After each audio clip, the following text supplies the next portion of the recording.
Luxury responsibilities are probably what keep most people from buying a luxury car. And by luxury responsibilities, I mean the additional costs that you may not have to consider with a standard vehicle. You know, things like high maintenance fees, expensive repair costs, and even higher fuel and insurance expenses. But I may have a solution so that you can have your cake and eat it too. That is, if you consider this luxury. I'm Chris from AutoAcademics, and this is the totally redesigned 2026 Hyundai Palisade Calligraphy with all-wheel drive. Style, capability, comfort, and space are all things that this totally redesigned earthy brass matte 2026 Hyundai Palisade Calligraphy has to offer. And while it's all packaged well, I'd be remiss if I didn't mention a safety recall as of the production of this video that's been issued for the power second and third rows. I won't go into details, but you can look it up for yourself and hopefully will be resolved soon. If you currently own a limited or calligraphy trim and have received a notification on your infotainment system about the recall, let us know in the comment section below. Now that my public service announcement is out of the way, our top-of-the-line tester came extremely well appointed with only the carpeted floor mats for $245 and cool matte paint for $1,000 as options, giving it a total M.S.R.P of $58,800. Now, after you see all the stuff that this car has to offer, I have a question that I'd like you to answer at the end of this video. I'm digging this paint color. It's called Earthy Brass Matte, and its finish looks really nice on this vehicle. Now, I don't know if there are any special maintenance do's or don'ts with this paint, so be sure to find out if you choose it. And if you know, let us know in the comments below. Something else that looks fresh are the lighting elements. They're vertical, bold, and even do a cool programmable dance during startup. Overall, the proportions are larger than last gen, and the 21-inch alloy wheels and expansive side glass make a bold statement that I feel the previous gen didn't. Other exterior features include power folding and auto-dimming side mirrors, remote smart parking assist, roof side rails, tow hitch, remote start, and hands-free power liftgate.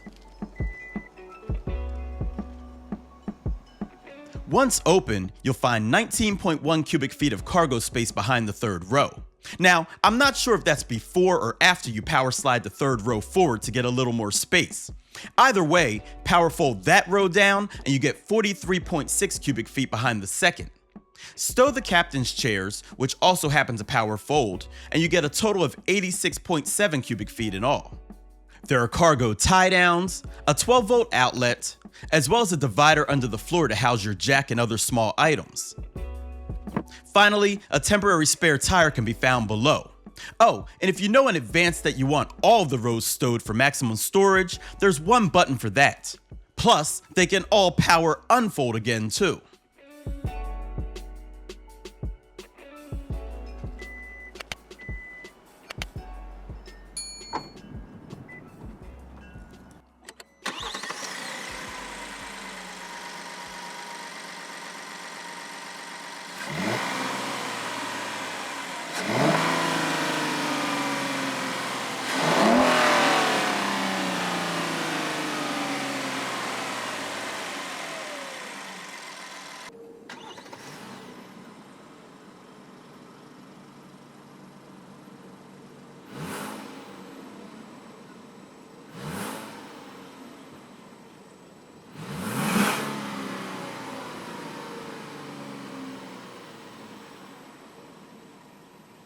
The powertrain consists of a 3.5-liter V6 engine that makes 287 horsepower and 260 pound-feet of torque. An 8-speed automatic transmission with paddle shifters handles the gears, sending power to all four wheels. Max tow capacity is 5,000 pounds. Drive modes include Normal, Sport, and My Drive, and there are also new terrain modes where you can choose between snow, mud, and sand.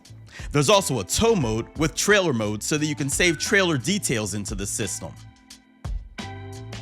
EPA estimated fuel economy is rated at 18 miles per gallon city, 24 miles per gallon highway, and 20 miles per gallon combined.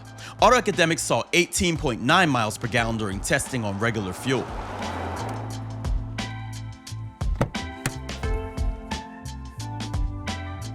access to the third row honestly isn't that bad as long as you've got some patience, because the seats are power operated and take some time to do their thing.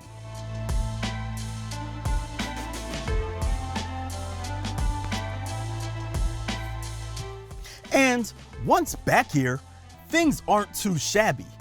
Yeah, I've experienced better comfort, but if you remember, this third row can slide forward and back and has some recline too. And if that weren't enough, they're heated. When was the last time you were in a third row that was heated? Throw in 100 watts. Yes, I said 100 watts USB-C charge ports, AC vents in the ceiling, and 2 cup holders for each side, and anyone who rides back here should be thankful for the ride. Of course, they won't be quite as thankful as anyone sitting up here, because the second row is even better. Yes, the captain's chairs power adjust, but they also have this relaxation mode that you can enable with the press of a button. And a few more button presses will get you limousine-like room. Of course the seats are heated, not to mention they're cooled too, and you have your own zone for climate. There's a dual-pane sunroof that lets in plenty of light, window shades on the doors for when there's too much light, more 100-watt USB-C charge ports, a 115-volt outlet in the center console, storage below that, and cup and bottle holders in the doors. You've got to admit, these are true luxury features for a not-so-luxury price.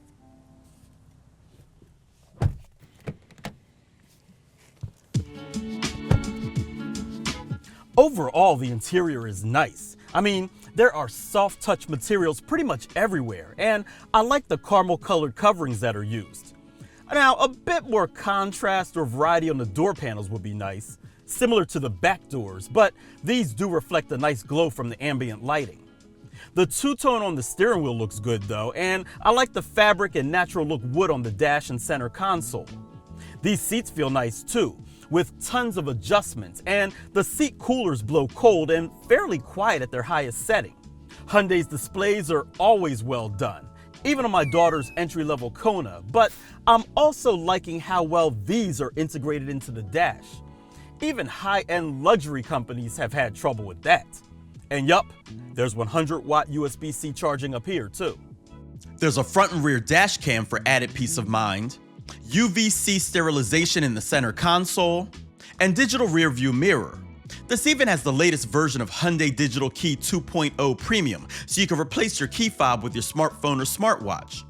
Other interior features include a 12.3-inch digital instrument cluster and 12.3-inch navigation system, Nappa leather trim seating surfaces, ergo motion and integrated memory for the driver's seat, highway driving assist with highway lane change assist and auto highway speed change, heated and ventilated front seats, heated steering wheel, 3-zone automatic temperature control, head-up display, ambient interior lighting, Bose premium audio system, wireless Android Auto and Apple CarPlay, wireless phone charger, Sirius XM radio, BlueLink, Wi-Fi hotspot with over-the-air updates, plenty of power ports, and proximity key with push-button start.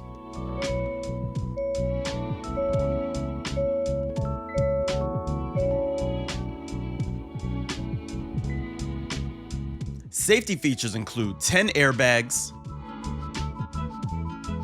forward collision avoidance assist with forward cross traffic safety, lane keeping assist with lane following assist, forward attention warning, blind spot collision avoidance assist, blind spot view monitor, parking distance warning forward, reverse, and side, parking collision avoidance assist reverse, rear view camera, downhill brake control, and rear cross traffic collision avoidance assist.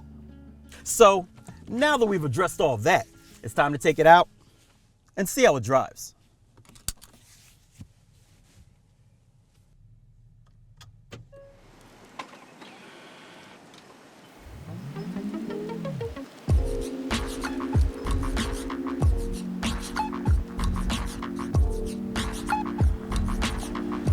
It's been a while since I've driven a Palisade, but as I head off down the street, I'm reminded of how easy these are to drive, which I'm sure is also why people buy them. You see, in spite of its size, the steering feels responsive and the chassis appears lighter than it actually is. The suspension is on the softer side too, but if you were wondering, it doesn't feel floaty. Yeah, I can still hear a bit of resonance from the tires on the broken concrete, but I don't necessarily feel it all that much. It's kind of crazy because the ride is extremely comfortable, while the car itself remains competent in the bends. Now, I did have to double check the specs when it came to the powertrain. You see, while not weak, I don't notice the grunt that I feel a V6 should have. And I'll be honest, the first time I drove this, I thought it might be using a turbo 4-cylinder. Nope, it's a V6. Sadly, I wish it was the turbo 4 because that's what's used in the hybrid powertrain, which just so happens to be more powerful and more efficient. And the transmission is a bit slow to respond too. And all this stuff I've noticed is when the car is in sport mode. But I have to remind myself that this car is more about luxury than anything else. Now, something positive that I did learn after hitting the sport button is that it has active seat bolsters. They become more snug when that mode is engaged. And while I've experienced that feature before on luxury performance vehicles, it's pretty novel for a car like this. No, I don't think it's necessary in a vehicle like this, but I could see the tech making its way to some of Hyundai's performance vehicles. The brakes are good, the turning radius is tidy, the interior is quiet, and I can't say it enough. This is a pleasant driving experience. Just needs a little more power.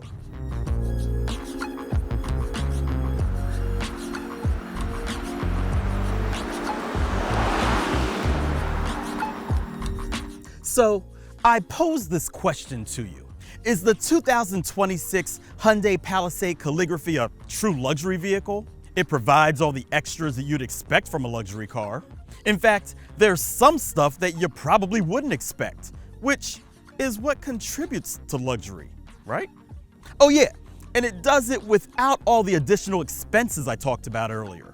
I'll be interested to read your thoughts in the comments below.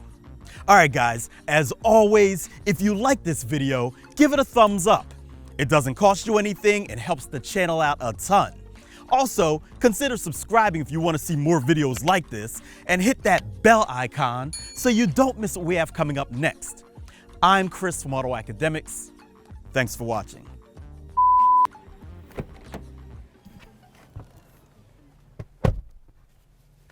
Overall, the interior is nice. I mean, there are soft touch materials pretty much everywhere. And I like the caramel covered coverings.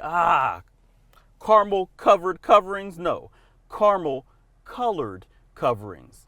Say that 10 times fast.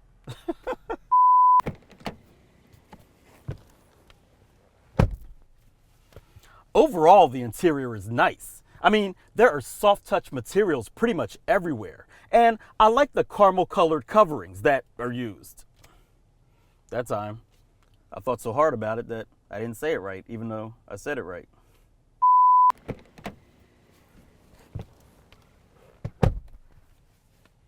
Overall, the interior is nice. I mean, there are soft touch materials pretty much everywhere. And I like the caramel colored coverings that are used. Come on, Chris.